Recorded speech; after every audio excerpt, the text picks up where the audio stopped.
तो वचन पढ़ा गया है, हम सबने सुना होगा। और यहाँ पर अगर नवे आयत में देखते हैं कि फिर यीशु ने उन लोगों से के लिए जो अपने आप को नेक मानते हैं और किसी को कुछ नहीं समझते, यह दृष्टांत कथा सुनाई।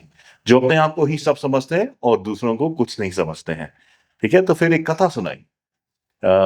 और कथा क्या होती है? ये एक सांसारिक कथा होती है, लेकिन इसका जो मीनिंग होता है, इसका जो अर्थ होता है, ये इस संसार के बाहर का अर्थ होता है और ये परमेश्वर के राज का अर्थ होता है। तो परमेश्वर ने अपने राज के बारे में हमें समझाने के लिए उसने इन कथाओं का इस्तेमाल किया। और आज यीशु मसीह कहते हैं कि मंदिर में दो व्यक्ति प्रार्थना करने गए। दो व्यक्ति प्रार्थना करने गए, और ये दो व्यक्ति जो थे, ये जितने अपने अपने आप से अलग हो सकते थे, उससे ज्यादा कोई नहीं हो सकता था। एक बिल्कुल अलग था, दूसरा बिल्कुल अलग। जो पहला जो है वो एक फरीसी था। अब फरीसी क्या होता है? फरीसी एक ऐसा व्यक्ति होता है जिसने अपना जीवन दिया होता है कि मैं बस परमेश्वर के वचन का ही अध्ययन करूंगा, इसके अलावा कुछ नहीं करूंगा, और इसी में मैं एक्सपर्ट बनूंगा और लोगों को बताऊंगा कि परमेश्वर के वचन में क्या लिखा है ना। और पुराने नियम की जो व्यवस्था है, उसको मैं अपने जीवन से फॉलो करूंगा, पूरी तरीके से फॉलो करूंगा। और जैसे जब लोग मुझसे आते हैं पूछने के लिए, तो उनको मैं पवित्र शास्त्र में से उनको शिक्षा दूंगा। तो ये जो फरीसी था, एक शिक्षक था, ज्ञानी आदमी था, जिसने अपना पूरा जीवन इस बात के लिए समर्पित किया था कि वो लोगों को परमेश्वर के बारे में बताए, ठीक है। और दूसरी ओर था एक व्यक्ति, टैक्स कलेक्टर, या क्या लिखा है, चुंगी वसूलने वाला या कर वसूलने वाला। यहाँ पर कर वसूलने वाले होते नहीं है, क्योंकि आजकल तो सारा टैक्सेशन हम लोग क्या कहते हैं, बैंक में जमा हो जाता है या चेक दे देते हैं, या हमारी सैलरी से ही कट जाता है। लेकिन उस समय क्या होता था? उस समय टैक्स होता था, लेकिन ये एक अलग सा ही समय था, क्योंकि इज़राइल के ऊपर रोमन साम्राज्य था, है ना। वो जो रोमन जो देश था, उसने कब्जा कर रखा था इज़राइल के ऊपर।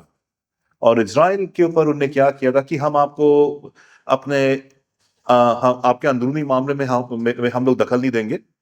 आपको जिस तरीके से अपना राज्य चलाना है, जो आपकी व्यवस्था है, जो कानून है, उसकी तरह चलाओ, लेकिन हमें टैक्स चाहिए, हमें कर चाहिए आपके आपके जमीन से। तो जब तक आप कर्ज दोगे, तब तक हम आपको नहीं छुएंगे। तो एक गवर्नर उन्हें रख दिया था उसके ऊपर। और कर का काम ऐसा होता था कि अब भाई कर कौन वसूले, तो उन्हें बोला था कि आप में से ही कोई कर वसूलेगा। और क्या होता था कि बोली लगाई जाती थी 5 साल में या 2 साल के उसमें, कि भाई और सारे जो भी चाहते थे कि जो लोग कर वसूली करे, वो लोग सब इकट्ठा हो जाते थे। और उसके बाद बोली लगती थी कि इस फलाने फलाने फलाने जो जगह है इज़राइल में, जो ये जो जेरूशलेम है, इसका कर कौन कौन देगा और कितना देगा। तो बोला, मैं आपको सालाना 2 करोड़ दूंगा मैं, या 10 लाख दूंगा।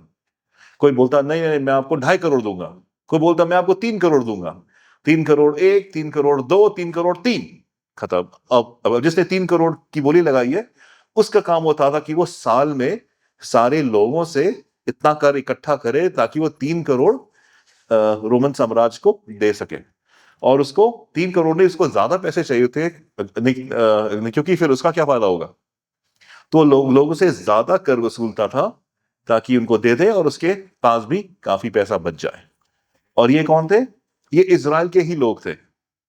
तो इज़राइल के लोग जो कर वसूली करने वाले होते थे, उनको ये लोग देशद्रोही मानते थे। बोला, यार तुम अपने ही लोगों को लूट रहे हो, है ना, अपने ही लोगों को लूट रहे हो। तो फिर इज़राइल में क्या होता था कि जो लोग कर वसूली वाले थे, उनसे इज़राइल के लोग दूर रहते थे। उनको बोलते थे, ये पापी लोग हैं, इनके मुंह नहीं लगना, ये लोग परमेश्वर के बहुत अलग है ना, क्योंकि ये परमेश्वर के लोग को मानते नहीं है।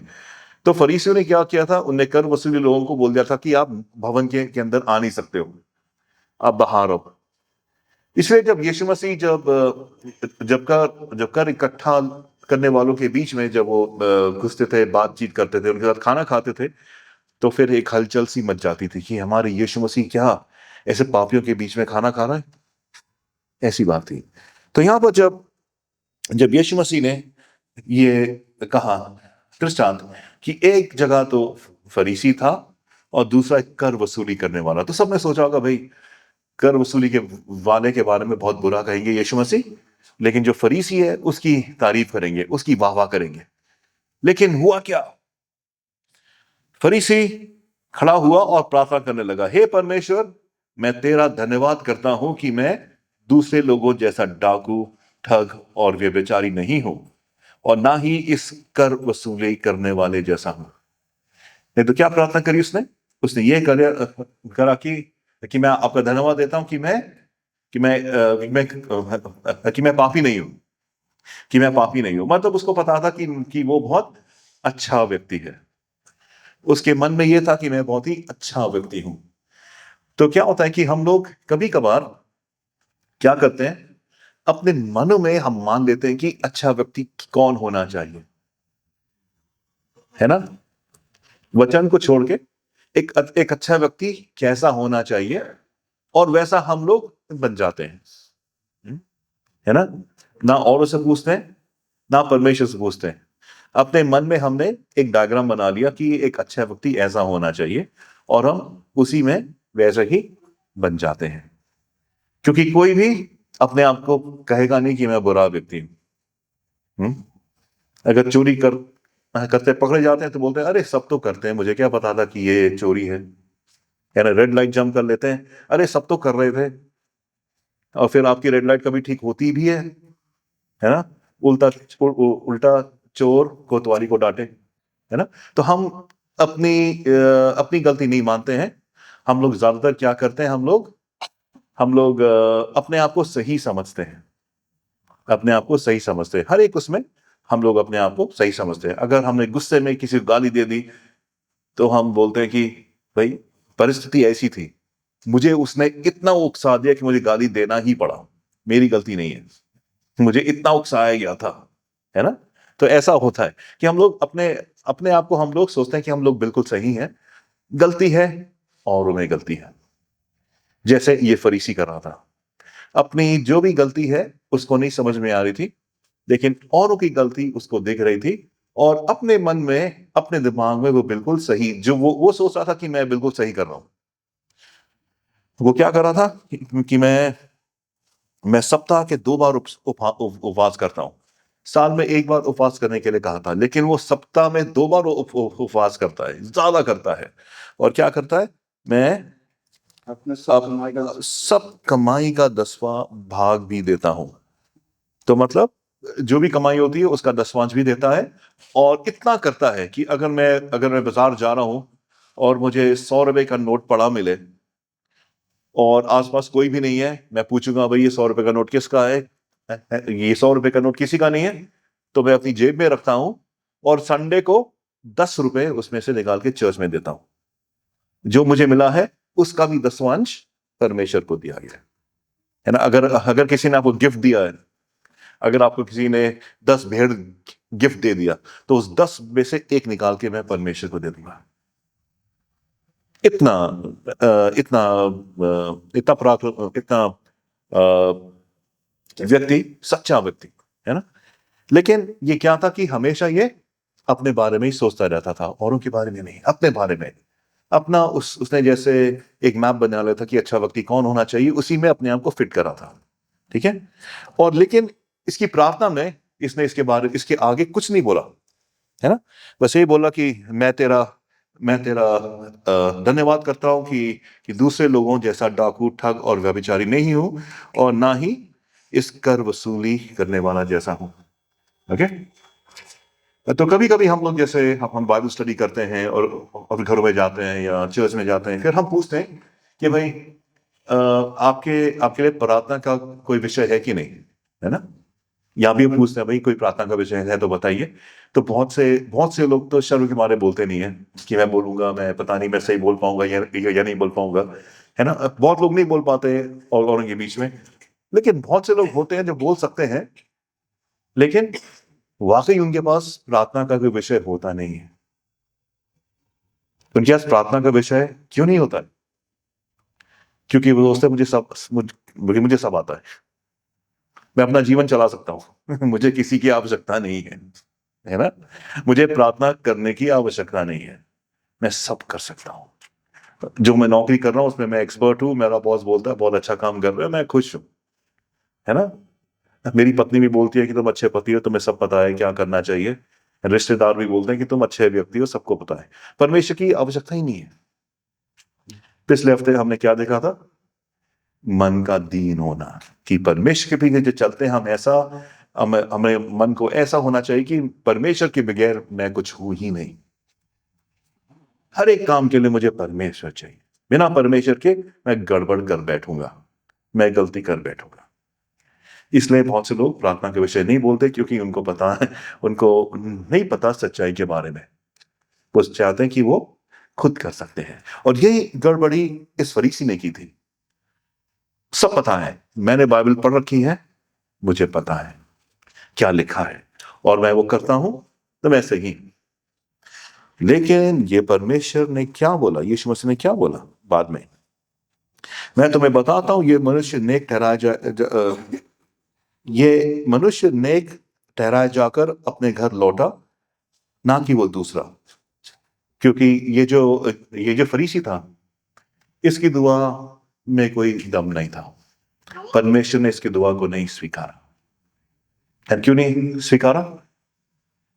क्योंकि क्योंकि वो सोच रहा था कि मैं अच्छा इंसान हूं, मैं अच्छा इंसान हूं, और परमेश्वर को मुझे, मेरा फोन रख दो आप, मेरे फोन रख दो। हाँ ठीक है, हाँ फोन रख दो, अच्छी बात नहीं है, आप बैठ जाओ चुपचाप से, शुक्रिया। यहाँ बैठोगे, यहाँ बैठोगे, कोई नहीं, कोई नहीं, ओके, बिल्कुल चुपचाप बैठना, हाँ ठीक। अच्छा, नहीं, क्योंकि वो क्या है, वो अपने आप को कुछ समझता था, और यीशु मसीह ने कहा कि यही तुम्हारी गलती है। परमेश्वर के राज्य में जब आना है तो हमें केवल विश्वास के साथ आना है, अच्छे कर्म के साथ नहीं आना। अब आपके अच्छे कर्म बेकार कर्म है, अच्छे कर्म का कोई फायदा नहीं है, अच्छे कर्म बेकार हैं आपके। जो आपके अच्छे कर्म है वो उस लेवल तक पहुंच ही नहीं सकते कि आप परमेश्वर को खुश कर सको। आप अपने आप को खुश करने के लिए अच्छे कर्म करते हो, लेकिन परमेश्वर को नहीं खुश कर सकते आप। परमेश्वर को केवल विश्वास के द्वारा खुश कर सकते हैं, केवल विश्वास। बस विश्वास चाहिए कि वो परमेश्वर है। और विश्वास क्यों?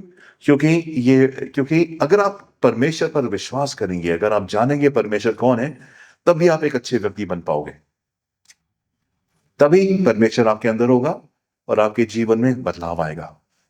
बिना विश्वास के ये संभव नहीं है। विश्वास करना अनिवार्य है। सबसे पहला क्या है? विश्वास करना। विश्वास से हम लोग परमेश्वर हम उद्धार पाते हैं विश्वास के द्वारा, ठीक है। तो विश्वास, उद्धार के लिए हमें विश्वास की आवश्यकता है। और ये जो व्यक्ति है, ये सोचा था कि मुझे विश्वास करने की आवश्यकता नहीं है, जो कुछ लिखा है वो मैं कर रहा हूं, जो कुछ लिखा है उससे ज्यादा मैं कर रहा हूं, तो मुझे विश्वास की आवश्यकता नहीं है। लेकिन जो दूसरा व्यक्ति था, जो पापी था, उसने क्या किया? उसने खड़ा होकर स्वर्ग की ओर आंखें उठाने ना भी चाहा, वरन अपनी छाती पीट कर कहा, हे परमेश्वर, मुझ पापी पर दया कर। हे परमेश्वर, मुझ पापी पर दया कर, मुझ पापी पर दया कर। अगर हम लोग अपने हृदय से पूछेंगे या बिल्कुल सच्ची सच्ची सोचेंगे, तो हमारे दिल का आधार क्या है? क्या उस फरीसी के समान कि परमेश्वर मैंने तो बहुत कर लिया तेरे लिए, मैं जानता हूं तुझे, कि उस पापी के समान कि परमेश्वर मुझ पापी पर दया कर, मुझ पापी पर दया कर, है ना। क्योंकि हम में से कोई भी परमेश्वर के जो स्टैंडर्ड है वहां तक पहुंच नहीं सकता है ना। तो इसका क्या मतलब हुआ? क्या इसका मतलब ये हुआ कि मुझे अच्छा व्यक्ति बनने की आवश्यकता नहीं है, बस विश्वास करो, सब काम हो जाएगा? नहीं। यहां पर जो है यह है कि जब हम विश्वास करते हैं तब हम परमेश्वर का राज्य पाते हैं। विश्वास के द्वारा ही परमेश्वर का राज्य संभव है। बिना बिना विश्वास के परमेश्वर का राज्य हमें मिल नहीं सकता है। लेकिन जब हम परमेश्वर के राज्य के बारे में बात करें, परमेश्वर के राज्य के बारे में बहुत सारी बातें यीशु मसीह ने हमें बताई है ना। और उस तक अगर हम पहुंचेंगे तब हमें पता चलता है कि हमें अच्छा व्यक्ति क्यों बनना है, हमें चोरी क्यों छोड़नी है, हमें गाली गलौज क्यों छोड़ना है, हमें यीशु मसीह जैसा क्यों बनना है। परमेश्वर के राज्य में तो हम जा चुके हैं, अब वहां से कोई आपको निकाल नहीं सकता। लेकिन परमेश्वर के राज्य में हम सब एक समान नहीं होंगे, हम सब एक समान नहीं होंगे। हम सब का औहदा होगा, जिस तरीके का जीवन हमने यहां पर जिया है उसके अनुसार परमेश्वर हमें या तो गिफ्ट देगा, उन्नति देगा, या हमें दूर रखेगा। वो हमारे ऊपर है, वो हमारे ऊपर है। ठीक है। और अगर हमें परमेश्वर में आगे बढ़ना है तो हमें यही बात है कि हम यीशु मसीह के समान बने, क्योंकि परमेश्वर यही चाहता है। इस संसारिकता में ना जाए, क्योंकि इस संसार में जीने से, इस संसार के लिए कुछ करने से हमें कुछ नहीं मिलेगा। जो कुछ भी हमने कमाया है, जो कुछ भी हमने बनाया है अपने आप को, मरने के बाद खत्म। लेकिन मरने के बाद जो चीज शुरू होगी वो इस पर डिपेंड करती है कि आपने जीते जी परमेश्वर के लिए क्या किया। परमेश्वर के लिए क्या किया। आई थिंक पिछली बार भी मैंने यही चीज बोली थी और दोबारा बोलूंगा कि अगर आपका एक छोटा सा बिजनेस है, या आपने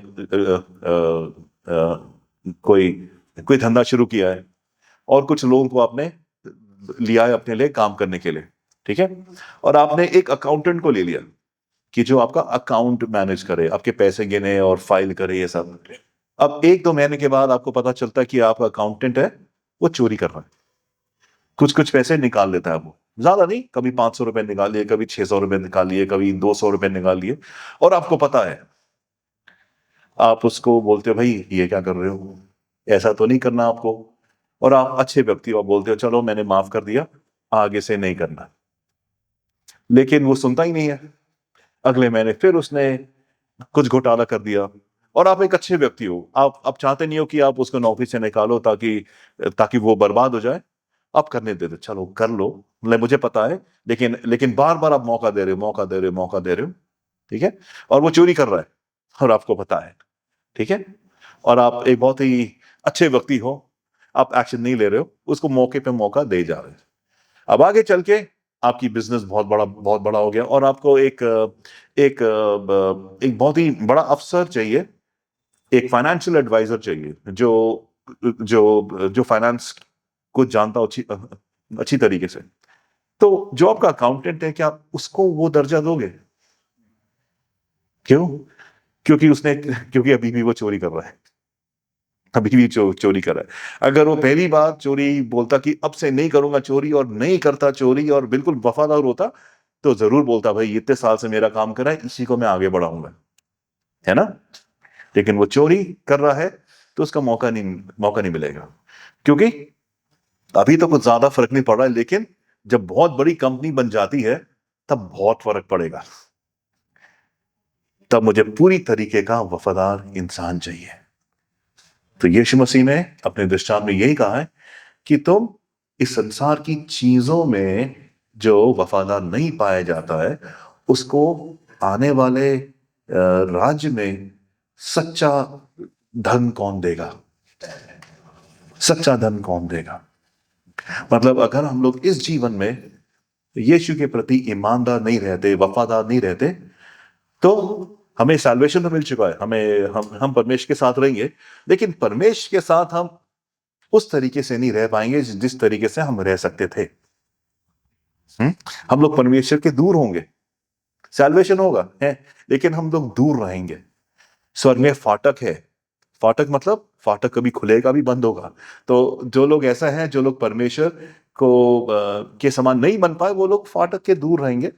और बाइबल में लिखा है कि वो लोग क्या करेंगे, रोएंगे और दांत पीसेंगे, गिड़गड़ाएंगे।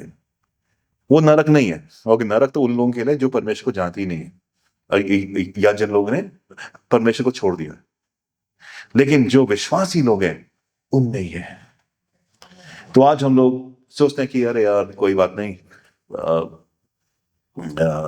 ये एडिक्शन है, दारू है, पी लेते हैं, क्या दिक्कत है, कल चर्च में जाके माफी मांग लेंगे, हैं, आज गाली दे देते हैं, आज लड़ाई झगड़ा कर देते हैं, परसों चर्च में जाके माफी मांग लेंगे।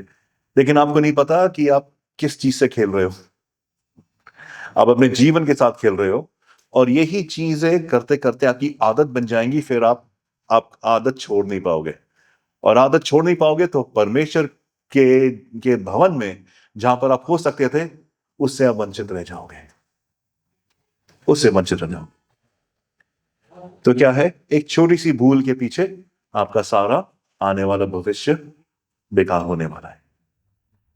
क्योंकि परमेश्वर को चाहिए ऐसा व्यक्ति जो केवल उसकी बात सुने, जो केवल उसकी बात सुने, और जो परमेश्वर कहता है वो ही करे। आप नौकर रखते हैं, आप यही चाहते हैं कि नौकर वही करे जो आप चाहते हो। आप बोलोगे भाई आप जा रहे हो, मैं जा रहा हूँ घर में झाड़ू लगाना, पोछा करना, थोड़ी डस्टिंग कर लेना, टॉयलेट बाथरूम साफ कर देना, ठीक, बर्तन धो देना, मैं आ रहा हूँ शाम तक। फिर आप शाम को आए, आपने देखा ये क्या मेरा घर है, क्योंकि बेडरूम का जो पलंग है वो आ गया ड्राइंग रूम में, टीवी इधर था, टीवी यहां से उधर हो गया। लेकिन ये क्या कर दिया तुमने। नौकर बोलेगा अरे मुझे लगा यहां पर ज्यादा अच्छा लगेगा। आप इतना ही मेहनत करते हो, मेरे ख्याल से ये सही है, ये ज्यादा अच्छा लगेगा। क्या आपको अच्छा लगेगा वो? नहीं है। तो क्या जो हम करते हैं वो परमेश्वर को अच्छा लग रहा है? वो चाहता है हम वो करें जो वो चाहता है हमारे जीवन के द्वारा। जैसे फरीसी अपने आप को परमेश्वर के सामने बोला था कि मैंने ये किया, मैंने ये किया। परमेश्वर बोला अभी मैं तो बोला ही नहीं था ये करने के लिए, मैं तो बस विश्वास करने के लिए कहा था, और तुम तो विश्वास ही नहीं कर रहे हो। तुम तो भाई उपवास पर उपवास रख रहे हो, तुम तो भाई अपने आप को भूखा मार रहे हो, तुम तो फालतू में पैसा दे रहे हो, पैसा मुझे चाहिए ही नहीं। क्या है ये सब, है ना, क्या है ये सब। फिर बाद में हमें धोखा होगा, क्योंकि हमें लगेगा भाई हमने तो बहुत किया है और हमें कुछ मिला नहीं है। नहीं, क्योंकि हमने वचन में देखा कि जो परमेश्वर को चाहिए वो हमें देना है। अपने मन गढ़ंत से एक एक पिक्चर नहीं बनानी है कि ये अच्छा व्यक्ति होना चाहिए और मुझे वैसा ही बनना है, ऐसा नहीं होना चाहिए, है ना, है ना। तो ये है कि मैं तुम्हें बताता हूं, ये मनुष्य नेक ठहराया जाकर अपने घर लौटा, ना कि दूसरा। कौन सा नेक ठहरा गया? वो जो कर वसूल करने वाला। क्योंकि हर वो व्यक्ति जो अपने आप को बड़ा समझेगा उसे छोटा बना दिया जाएगा, और जो अपने आप को दीन मानेगा उसे बड़ा बना दिया जाएगा। तो परमेश्वर के वचन बिल्कुल साफ है। आपको आप हम सब एक बड़ा व्यक्ति बनना चाहते हैं, है ना, हम सब बड़ा व्यक्ति बनना चाहते हैं। लेकिन परमेश्वर कह रहा है बड़ा व्यक्ति बनो, लेकिन मेरे राज्य में। और उसका रास्ता भी बता दिया कैसे आपको बड़ा बनना है ना। बड़ा बनने में कोई बुरी बात नहीं है, लेकिन परमेश्वर के राज्य में बड़ा बनो। यहां पर आपको दीनता दिखानी है ना, यहां पर दीनता दिखानी है। यहां पर सबसे छोटा बन के दिखाना है ना, सबसे छोटा बन के दिखाना है कि मैं मार खाऊं, गाली खाऊं, कुछ ना बोलूं, क्योंकि आने वाला कल छिन जाएगा भी मेरे साथ। वो नहीं होना चाहिए, है ना, वो नहीं होना चाहिए। तो हम जो विश्वासी लोग हैं, हमें कल के लिए जीना सीखना चाहिए, कल के लिए सीखना है। इन संसार के जो व्यक्ति हैं, इनकी गलती नहीं है, क्योंकि इनके लिए कल आने वाला नहीं है, इनको पता नहीं है कि कल भी आने वाला है। तो आज के लिए जीते हैं, आज के लिए जीते हैं। हमें उनको बताना है कि भाई ये जीने का रास्ता नहीं है। लेकिन हम लोग क्या करते हैं, हम उन्हीं से सीख लेते हैं कि कैसे जीना है। हमें हमें उनको बताना चाहिए भाई ये सही रास्ता नहीं है, लेकिन हम उनका रास्ता ही चुन लेते हैं गलती से। उल्टा हम लोग करते हैं, क्योंकि जीवन परमेश्वर में है, परमेश्वर के वचन में है, और परमेश्वर का वचन ही हमें सही राह दिखाता है। ठीक है, तो हम लोग अपने मन में फरीसी ना बने, लेकिन अपने जैसे कर वसूली करने वाला था जो कहता था कि मुझ पर दया कर। हे परमेश्वर मुझ पापी पर दया कर। ये हमारी प्रार्थना होनी चाहिए, यही हमारी प्रार्थना होनी चाहिए कि मुझ पापी पर तू दया कर, क्योंकि तेरे बगैर मैं कुछ भी नहीं कर सकता। इस संसार में कोई अस्तित्व नहीं है मेरा। मैं इस संसार में कुछ कर सकता हूं, लेकिन जो भी मैं कर सकता हूं आपके राज्य में तो जीरो हूं। वहां पर मैं कुछ नहीं कर पाऊंगा, क्योंकि वहां पर काम आपकी आत्मा के द्वारा होता है, और अगर आपकी आत्मा मेरे जीवन में नहीं है तो मैं क्या करूंगा वहां पर? है ना, मेरी जरूरत ही नहीं है वहां पर। तो ऐसा, तो ये समय दिया है परमेश्वर ने, ये जीवन दिया है ताकि हम परमेश्वर के नजदीक आ सकें, उसके समान बन सकें, उसके राज्य में प्रवेश कर सकें, और उसके राज्य में कुछ बड़ा काम कर सकें। आइए हम प्रार्थना करें। सर्वशक्तिमान परमेश्वर पिता, हृदय से हम धन्यवाद देते हैं प्रभु जी की ये अवसर दिया प्रभु जी कि हम सब ने आपके वचन को सुना प्रभु जी, और फिर भी विनती करते हैं कि आप हमारे साथ रहें प्रभु जी। अगर थोड़ा सा भी अहंकार है हमारे जीवन में, उसको आप निकाल बाहर फेंकिए प्रभु जी। अगर अब भी हम समझते हैं कि हम कुछ हैं, हमारी सोच को अब बदल दीजिए प्रभु जी। इस सोच को हमारे जीवन में डालिए कि हम आपके बगैर कुछ भी नहीं है। हम मन के दीन है प्रभु जी, हम बिल्कुल बेकार है, हम पापी लोग हैं प्रभु जी, और आपके आपके लहू के द्वारा ही हमने जीवन पाया है। और प्रभु जी हम आपको धन्यवाद देते हैं कि आपने हम सबको अनंत जीवन दिया, ये मौका दिया कि हम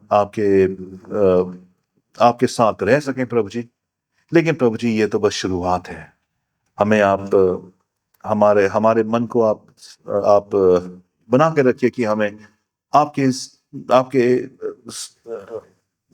आपका जो स्वर्ग है, आपका जो आसन है, उसके पास जाना है प्रभु जी, आपके करीब जाना है प्रभु जी। यही हमारी विनती है जो हम यीशु मसीह के मीठे नाम में मांगते हैं। आमीन।